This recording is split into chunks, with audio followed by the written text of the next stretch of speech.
How does my consulting experience manifest in the training environment? I think it manifests itself all over the place, to be honest, when I'm consulting, when I'm training. So much so that I definitely quite often struggle to cover all of the content that we want to talk about, because for most people, they're coming to training looking for answers, right? It might not be the answers that the training was designed to give them, right? That's also often the case. But if we do have time and we do have inclination, and even sometimes if we don't, it's worth having a conversation about particular instances and particular ideas and particular solutions.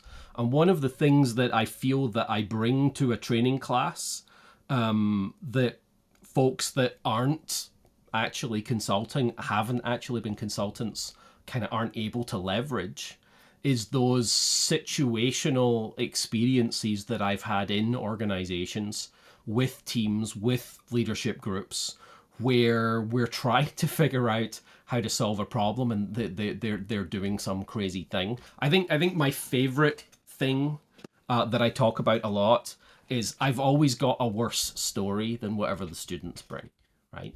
I don't think I've ever encountered a circumstance where a student has brought up some crazy, nefarious, ridiculous thing that their organization does to inhibit their ability to actually deliver value, that I can't pull out an example of a worse one, right?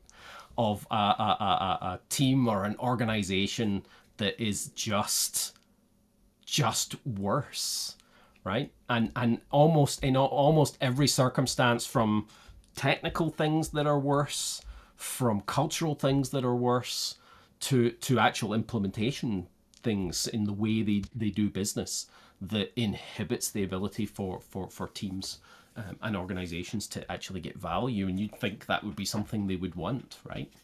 And I think that's the piece that differentiates NKD Agility's training from other training classes. And it's something that I look for in all of the trainers that I work with, is that they have to have actually done the things that they're talking about. I don't think there's any value in having a trainer that is just a trainer, right? That's somebody parroting the content or parroting the ideas that somebody else has written.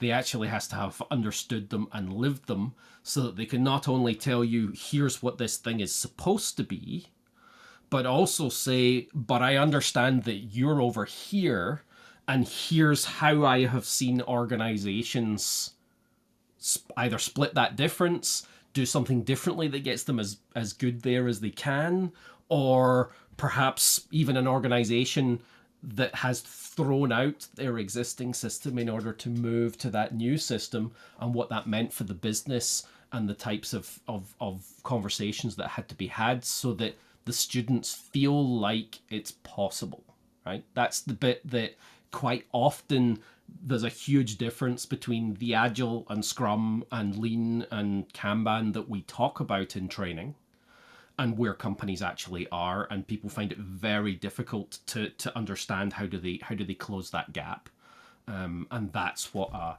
trainer with real experience as an Agile or DevOps consultant brings to the story.